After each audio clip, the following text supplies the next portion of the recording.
At just 17 years old, I was thrown out of my home with nothing but $12 in my pocket and a trash bag full of clothes.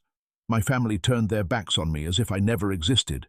But years later, after I built a life for myself and bought a $750,000 home, those same people came knocking, begging to move in.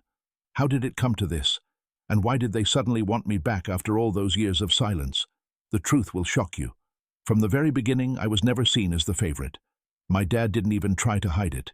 He used to call me the spare whenever he compared me to my older brother, Nathan. He was the golden child, the one who could do no wrong. Every achievement he made was celebrated like he'd won a trophy for the entire family. Every mistake he made was brushed off with excuses. Meanwhile, I was treated like I didn't matter. Birthdays came and went without much notice, while Nathan's were full-blown events. If he wanted something, he got it. If I needed something, suddenly there wasn't enough money. It didn't matter how hard I tried. Straight A's, perfect behavior, staying out of trouble. It was never enough. The message was clear. Nathan was the star of the show, and I was just there to fill the background. Even when my mom tried to soften things, it was obvious where her loyalty really stood. And deep down, I started to believe maybe they were right, that I really was just the spare. But that belief would be tested in ways I never saw coming. The breaking point came when Nathan made a mistake so big it could have ruined his life. He'd been out drinking and decided to drive home. He crashed the car, and instead of facing the consequences, my parents came up with a plan. They asked me, the spare, to take the blame. At first, I thought they were joking, but they were dead serious. They told me it would protect the family, and that Nathan's future was too important to risk. I was terrified, but I wanted their approval so badly that I agreed. I kept quiet, took the heat, and thought maybe, just maybe, they would finally see me as worthy. I was wrong. Not long after, everything flipped. Instead of being grateful, my dad accused me of being a bad influence. He said I'd dragged Nathan down, that I was the real problem. And then, just like that, they kicked me out. 17 years old, no money, no support system, just a trash bag of clothes and 12 crumpled dollars in my pocket. I'll never forget the look on my mom's face as she closed the door behind me. It wasn't guilt. It wasn't sadness. It was indifference, like losing me didn't matter. In that moment, I realized the truth. I was never their child to protect. I was the scapegoat they could discard. But being thrown out wasn't the end of my story. It was the beginning. Being on my own at 17 was brutal. I slept on friends' couches, worked part-time jobs that barely paid enough for food, and carried that trash bag everywhere like it was my whole world. There were nights I went hungry, nights I cried myself to sleep, and mornings I woke up wondering if life would ever get better. But rock bottom has a way of forcing you to fight. I enrolled in community college while working every shift I could get. I learned how to stretch every dollar, how to survive without anyone's help, and how to keep pushing even when it felt impossible.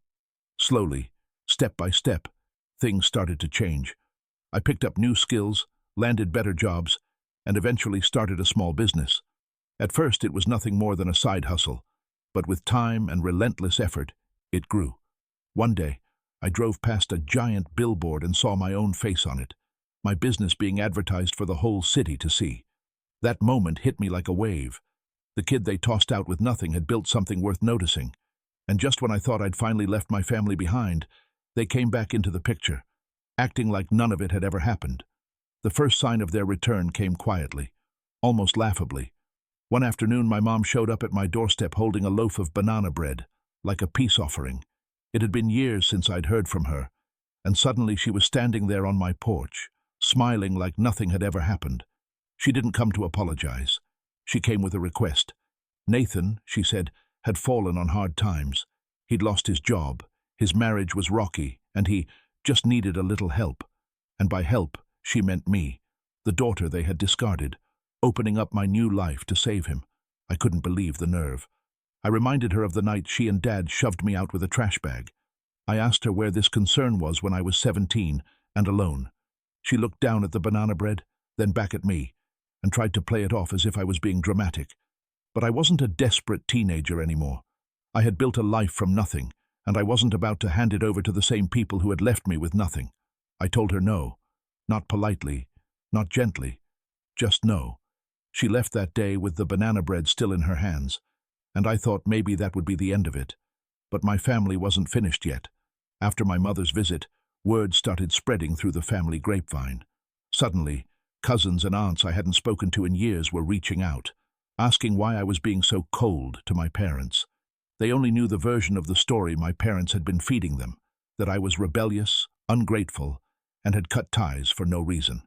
For years, I kept quiet, but this time, I didn't. I wrote a long message to the entire extended family, laying everything out. The years of neglect, being labeled the spare, covering for Nathan's drunk driving crash, the night I was kicked out with nothing but $12 and a trash bag, every ugly detail. At first, the responses were silent, like no one knew what to say. But then the messages came flooding in. Cousins telling me they had no idea.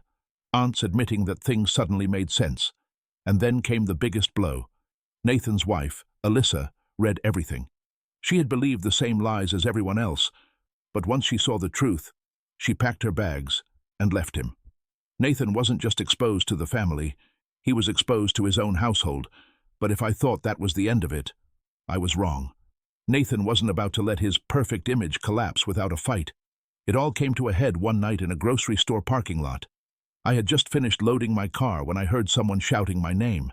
I turned, and there was Nathan, red-faced, swaying, clearly drunk. He stormed up to me, spitting accusations before I could even react. According to him, I was playing victim. I was selfish, and I had ruined his life by exposing the truth. He ranted about Alyssa leaving, about the family turning on him, about how I was the reason everything was falling apart. For years, that kind of confrontation would have crushed me. I would have folded, apologized, begged for peace. But not anymore. This time I stood my ground. I looked him dead in the eye and said the words that had been sitting on my chest for years. You lied. I thrived. He froze. For the first time, Nathan didn't have a comeback. He just glared, stumbled back toward his car, and drove off into the night. That moment was a turning point for me. I wasn't his scapegoat anymore. I wasn't my parents' spare. I was living proof that their cruelty hadn't destroyed me. It had made me stronger. But the story wasn't finished yet. The final truth was about to come from the one person who had always quietly believed in me, my grandmother. Through all the chaos, there had always been one quiet supporter in my corner, my grandmother. She didn't interfere much, but I could see it in her eyes when I visited as a child. She knew what was happening, even if she rarely spoke against my parents. When she passed away, I expected little more than memories to be left behind. But what she gave me was far more powerful.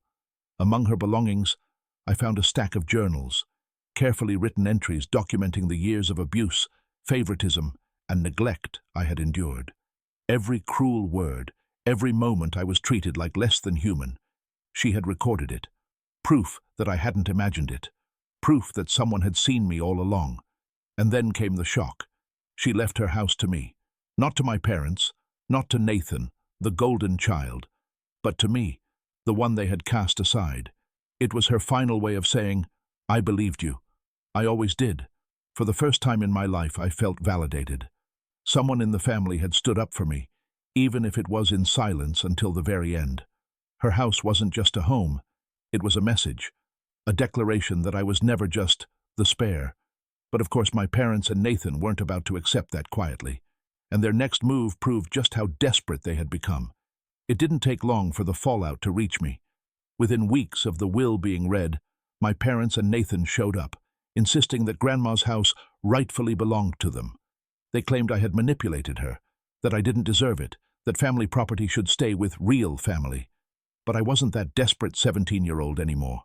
I was the homeowner, the business owner, the survivor they had underestimated. I wrote them a letter, short, sharp, and final. In it, I reminded them of the night they shoved me out the door with a trash bag. I told them that the choices they made back then had consequences, and those consequences had finally come full circle. That letter spread through the family, and for once the truth was louder than their lies. Instead of letting them invade my life again, I chose peace. I moved into Grandma's house, fixed it up, and in the garden, I planted a single white rose called Rebirth. It wasn't just a flower, it was a symbol. A reminder that even after being discarded, cut down and left behind, I had grown into something stronger. In the end, I realized something powerful. Family isn't about blood. Family is about loyalty, about who stands by you when everything falls apart. And sometimes, the ones who should love you the most are the very people you need to leave behind. I was never the spare. I was the seed that survived. So in the end, being thrown out with just $12 and a trash bag wasn't the end of my story.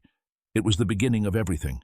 I built a life they said I'd never have, and when they came crawling back, I had the strength to finally say no. But here's the question I'll leave you with. If the people who abandoned you showed up tomorrow asking for help, would you let them back in, or would you close the door for good?